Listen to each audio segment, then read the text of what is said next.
वफाकी हुकूमत की जानिब से माली साल 2024-25 की इक़्तिसादी कारकर्दगी पर मबनी इकॉनमिक सर्वे कल पेश किया जाएगा। हुकूमत माशी तरक्की का हदफ हासिल करने में नाकाम रही। रवा माली साल पाकिस्तान की मईशत की अबूरी शरह नमू 2.68% रही, जो मुकर्ररा हदफ 3.6% से नुमायां तौर पर कम है। रवा माली साल मईशत का हजम 39 अरब 30 करोड़ डॉलर के इजाफे से 410 अरब 96 करोड़ डॉलर तक पहुँचा, जबकि गुज़िश्ता साल यही हजम 371 अरब 66 करोड़ डॉलर था। मुल्क की ज़राई शोबे की कारकर्दगी मजमूई तौर पर मायूस कुन रही।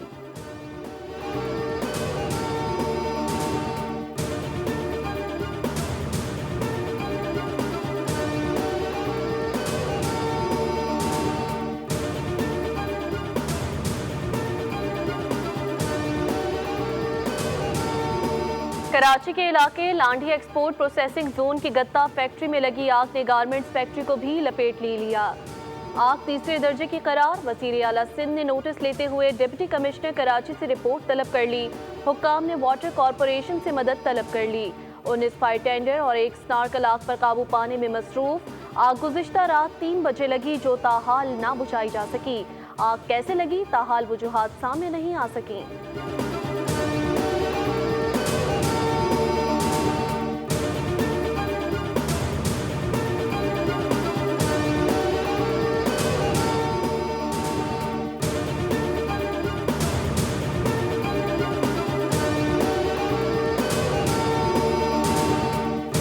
बड़ी ईद की बड़ी खुशियां। मुल्क भर में ईद के दूसरे दिन भी सुन्नत इब्राहिमी की पैरवी। कुर्बानी के बाद गोश्त बांटने का मिशन।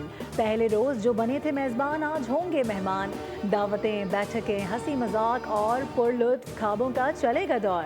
खवातीन ने मिशन किचन संभाल लिया। यार दोस्तों ने रात में टिक्का पार्टी का प्लान बना लिया। तभी माहिरीन कहते हैं कि ईद की दावतें जरूर उड़ाएं, लेकिन एतदाल का दामन ना छोड़ें।